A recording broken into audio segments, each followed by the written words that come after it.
जय हिंद एवरीवन, स्वागत है आपका वी नेशन ट्रिपल वन के एक नए एपिसोड में जहां आपके लिए लेकर आते हैं इंडियन डिफेंस की प्रमुख अपडेट्स को। सबसे पहले तो चैनल को सब्सक्राइब करना मत भूलिएगा। आज के अपने अपडेट की हम शुरुआत करने वाले हैं ब्रह्मोस एनजी को लेकर आई एक बड़ी अपडेट से। ब्रह्मोस मिसाइल्स वो मिसाइल है जो दुनिया भर के जो पोटेंशियल बायर्स हैं इनका ध्यान अट्रैक्ट कर रही हैं और बहुत सारे देश भारत से इसको लेकर बातचीत भी कर रहे हैं। लेकिन इसमें एक लेटेस्ट डेवलपमेंट देखने को मिला है। अभी तक जब हम ब्रह्मोस के एयरफोर्स वेरिएंट की बात करते थे तो हमें सुखोई 30 MKI का नाम ही सबसे पहले याद आता था। लेकिन अब ये नंबर्स बढ़ सकते हैं क्योंकि हमारी अपडेट आ रही है ब्राजील से, जहां पर ब्राजील ने भारत की ब्रह्मोस एनजी को लेकर अभी से ही अपना जो इंटरेस्ट है वो व्यक्त कर दिया है और उन्होंने कह दिया है कि वो इस मिसाइल प्रोग्राम को लेकर बहुत ज्यादा उत्साहित है क्योंकि वो इस सुपरसोनिक क्रूज मिसाइल को अपने जो ग्रिपेन फाइटर है, ग्रिपेन ई फाइटर एयरक्राफ्ट की फ्लीट है, उसमें इंटीग्रेट करना चाहते हैं। जी हाँ, ब्रह्मोस एनजी जो कि एक मैक 3 कैपेबल मिसाइल होने वाली है, जो कि अपने कॉम्पैक्ट साइज के लिए जानी जाएगी और जिसका वजन 1.3 टन का है, ये ग्रिपेन ई के लिए एक परफेक्ट ऑप्शन बन सकती है। और यही कारण है कि ब्राजील इनको लेकर बहुत ज्यादा इंटरेस्टेड है और वो ये चाहता है कि ग्रिपेन की ताकत को बढ़ाने में भारत की ये मिसाइल अपना योगदान दे। सिर्फ ब्राजील इकलौता ऐसा देश नहीं है, बल्कि ब्रह्मोस एनजी का कॉम्पैक्ट साइज, इसकी स्पीड, इसकी वर्सेटिलिटी बहुत सारे पोटेंशियल कस्टमर्स को अट्रैक्ट कर रही है। ब्रह्मोस एनजी बेसिकली ब्रह्मोस के एयर लॉन्च वेरिएंट का एक मिनिचराइज वर्जन है जो कि सिर्फ 1.3 टन वजनी है और ये एडवांस गाइडेंस सिस्टम के साथ आती है और पिन पॉइंट एक्यूरेसी के साथ ये एनिमी टारगेट्स को हिट कर सकती है। यानी ये मिसाइल सिर्फ साइज में छोटी हुई है, इसकी लिथैलिटी कम नहीं हुई है बल्कि और ज्यादा बढ़ गई है। और खुद भारतीय वायुसेना अपने फ्रंट लाइन फाइटर्स को, जिसमें सुखोई 30 MKI, तेजस मार्क 1A, तेजस मार्क 2 और जो मिग 29 जैसे एयरक्राफ्ट है, उनको इस मिसाइल से इक्विप करना चाहती है ताकि इनकी ताकत से भारतीय वायुसेना की ताकत को बढ़ाया जा सके। और यही कॉन्फिडेंस इस समय पोटेंशियल बायर्स को भी अट्रैक्ट कर रहा है। हमारी अगली बड़ी अपडेट आ रही है AL-31 प्रोग्राम को लेकर। हमने आपसे पहले भी कहा था कि AL-31 इंजन को अपग्रेड करने का भारत का जो प्रयास है, ये इतना आसानी से आगे नहीं बढ़ेगा क्योंकि एक तरीके से देखा जाए तो रशिया ने पहले ही इनडायरेक्टली भारत को ये प्रदर्शित कर दिया था कि वो भी इस इंजन प्रोग्राम को सपोर्ट नहीं करना चाहते और उन्होंने स्पष्ट कह दिया था कि इसमें सुधार की गुंजाइश अब उनके तरफ से तो नहीं है। लेकिन भारत फिर भी इस प्रोग्राम के अंतर्गत इंजन को मॉडिफाई करने का प्रयास कर रहा था। लेकिन अब इसमें एक बड़ा रोड ब्लॉक हमें देखने को मिला है क्योंकि भारत का वो उद्देश्य जिसके अंतर्गत हम AL-31 में इंडिजिनस कंटेंट को बढ़ाने का प्रयास कर रहे थे, इसको रशिया के अवरोध का सामना करना पड़ रहा है क्योंकि रशिया ने अब जो फर्दर लोकलाइजेशन एफर्ट है इनको अप्रूव करने में हिचकिचाहट दिखाई है। इसके पीछे की वजह यह है कि हिंदुस्तान एरोनॉटिक्स लिमिटेड का एम ये था कि वो इंडिजिनस कंटेंट को 54% से बढ़ाकर तकरीबन 63 से 65% तक ले जाएं। लेकिन यहाँ पर जो चैलेंजेस हैं उसमें इंटेलेक्चुअल प्रॉपर्टी राइट्स और रॉ मटेरियल सोर्सिंग जो है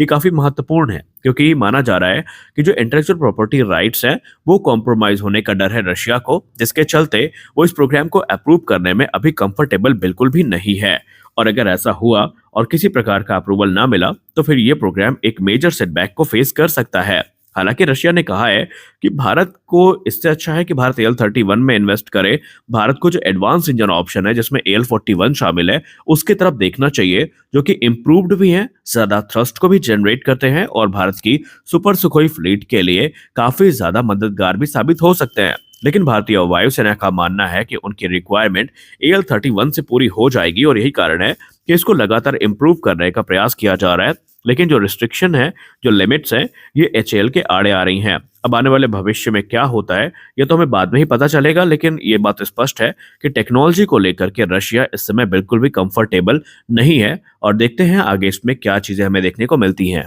अगली अपडेट में बात करने वाले हैं तेजस मार्क 1A के बारे में। हिंदुस्तान एरोनॉटिक्स लिमिटेड की तरफ से एक बड़े टेस्ट की तैयारी चल रही है और यह टेस्ट है तेजस मार्क 1A से अस्त्र मिसाइल को टेस्ट करने का। जी हाँ, हिंदुस्तान एरोनॉटिक्स लिमिटेड ने पूरी तैयारी कर ली है कि जो अस्त्र mark 1 beyond visual range missile है, इसका फर्स्ट जो लाइव फायरिंग टेस्ट है ये आने वाले महीने में जो भारतीय वायुसेना के अपग्रेडेड तेजस मार्क 1A है इनसे किया जाएगा, जो कि एडवांस इल्टा ELM 2052 एसा रडार को फीचर करते हैं या उसको इनकॉर्पोरेट करते हैं। और ये जो एडवांस रडार सिस्टम है इनकी सहायता से माना जा रहा है कि ये टेस्ट सक्सेसफुली कंप्लीट भी कर लिया जाएगा और ये पुराने ELM 2032 रडार की तुलना में ज्यादा पावरफुल भी हैं और ज्यादा एडवांस भी हैं। अस्त्र मार्क 1 की बात करें तो ये डीआरडीओ के द्वारा विकसित की गई एक बीवीआर मिसाइल है जो कि एयर सुपरियॉरिटी रोल में अपना नाम रोशन कर चुकी है और ऑलरेडी भारतीय वायुसेना के जो सुखोई 30 MKI की फ्लीट है उसमें ये मिसाइल्स यूज की जाती है।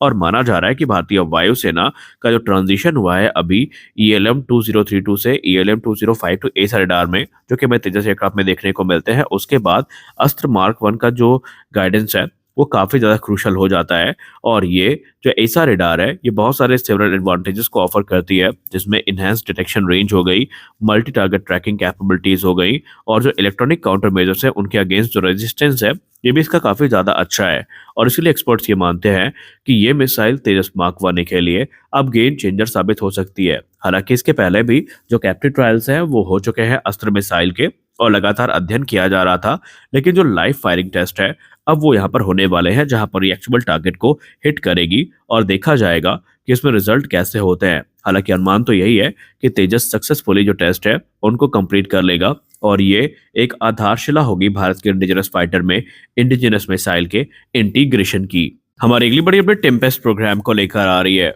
टेम्पेस्ट प्रोग्राम किसी भी परिचय का मोहताज नहीं है, क्योंकि ऑलरेडी ये एक 6th जनरेशन फाइटर का प्रोग्राम है जो कि जर्मनी, यूके और जापान जैसे देशों के द्वारा आगे बढ़ाया जा रहा है। और जब इस प्रोग्राम की शुरुआत हुई थी तो उस समय ये कहा गया था कि भारत को भी इसका जो इनविटेशन है वो भेजा गया था और भारत से रिक्वेस्ट करी गई थी कि भारत यहाँ पर अपना जो टेक्नोलॉजिकल सपोर्ट है वो प्रदान करे। लेकिन फिर चीजें ठंडे बस्ते में चली जाती हैं और एक बार फिर से इटली की तरफ से एक अप्रोच की गई है और भारत को इनवाइट किया गया है कि भारत इस प्रोग्राम को ज्वाइन करे, और इसमें यूके भी इटली के समर्थन में नजर आता है। अब आखिरकार इसकी वजह क्या है, इसके पीछे का उद्देश्य क्या है और भारत को इसके क्या बेनिफिट मिल सकते हैं। देखिए, पहले भारत से सॉफ्टवेयर डेवलपमेंट के क्षेत्र में मदद मांगी गई थी, लेकिन अब भारत को एज अ पार्टनर यहाँ पर इनवाइट किए जाने की तैयारी की जा रही है। अब यहाँ पर उद्देश्य सिर्फ जो फाइनेंशियल बर्डन है इसको शेयर करना नहीं है, इसमें हिस्सेदारी को सुनिश्चित करना नहीं होगा, बल्कि भारत को इसके बहुत सारे एडवांटेजेस